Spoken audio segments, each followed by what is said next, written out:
सुप्रभात। ज्ञान अर्जन education channel पर आप सबका स्वागत है। आज हम लोग पढ़ने जा रहे हैं हिंदी। हिंदी में भाषा। भाषा क्या है, भाषा क्या है उसके जानने से पहले हम लोग ये समझ लेते हैं कि मनुष्य को भाषा की आवश्यकता क्यों पड़ी।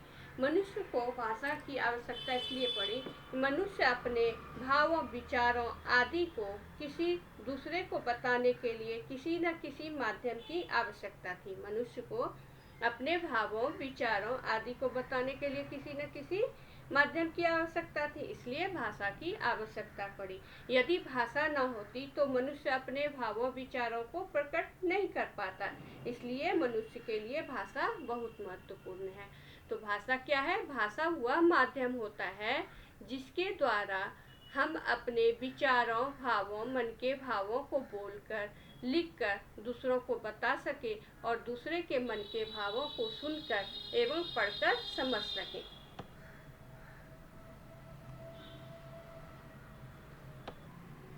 भाषा की परिभाषा। भाषा मूलतः ध्वनि संकेतों की एक व्यवस्था है।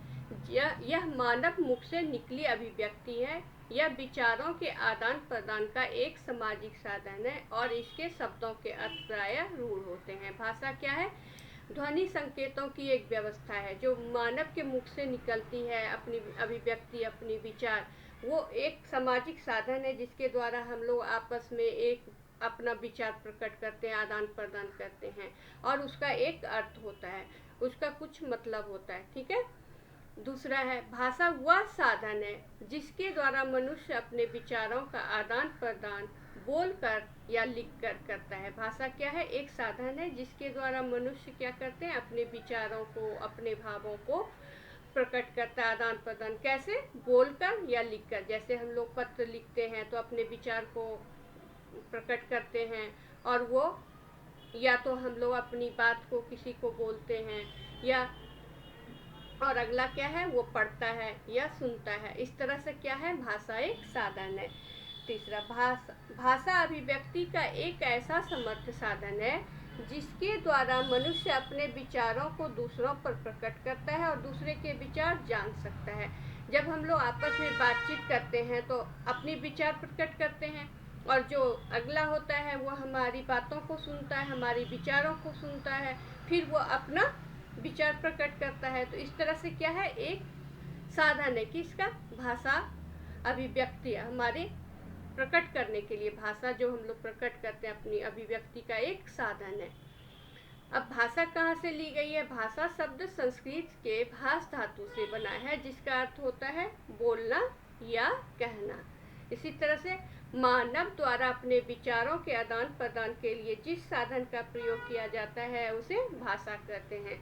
हमने अभी पढ़ा था, अभी बताया कि हाँ, जैसे हम लोग पत्र लिखकर या फिर पुस्तक में कुछ कहानियाँ लिखकर अपने विचार को प्रकट करते हैं, तो इस तरह से क्या है? एक साधन है। तो इसी तरह से बताया गया है कि मानव द्वारा अपने विचारों के आदान प्रदान के लिए जिस साधन का प्रयोग किया जाता है उसे क्या कहते हैं? भाषा। भाषा के प्रकार। भाषा दो प्रकार की होती है, मौखिक भाषा और लिखित भाषा। मौखिक भाषा क्या है? जब मनुष्य बोलकर अपने विचारों तथा भावों को प्रकट करता है तथा सुनकर भावों को समझता है उसे मौखिक भाषा कहते हैं। जब मनुष्य अपने विचार को बोलकर या अपने भाव को प्रकट करता है और दूसरा मनुष्य जो होता है वे हमारी बातों को सुनता है और हमारी विचारों को समझता है, हमारे भावों को समझता है, उसे क्या कहते हैं? मौखिक भाषा। जैसे आपसी बातचीत है ना, हम लोग आपस में जो बातचीत करते हैं वो क्या है? मौखिक भाषा। वाद विवाद, टेलीफोन, रेडियो और दूरदर्शन आदि क्या है? मौखिक भाषा का प्रयोग उसमें किया जाता है। लिखित भाषा।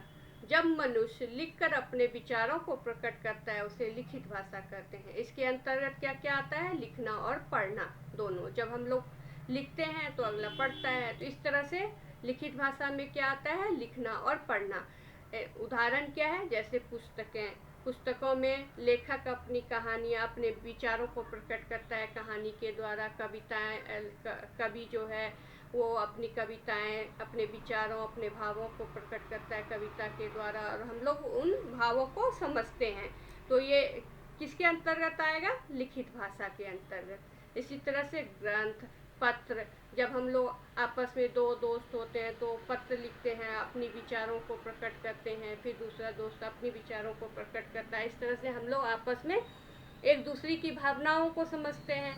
तो पत्र लिखकर भी दूर दूर जगह पे भी हम लोग एक दूसरे के विचारों को समझ सकते हैं, अपने विचार को प्रकट कर सकते हैं, वो लिखित भाषा के अंतर्गत आएगा। इसी तरह से समाचार पत्र, समाचार पत्र में देश विदेश की तरह तरह की घटनाएं छपी होती है, जिसको हम लोग पढ़ के हम लोग सारी बातों को, देश में क्या चल रही है उन चीज़ों को समझ सकते हैं। तो ये किस में आता है? समाचार पत्र लिखित भाषा में। इसी तरह से ईमेल, व्हाट्सएप आदि में लिखित भाषा का प्रयोग किया जाता है। धन्यवाद।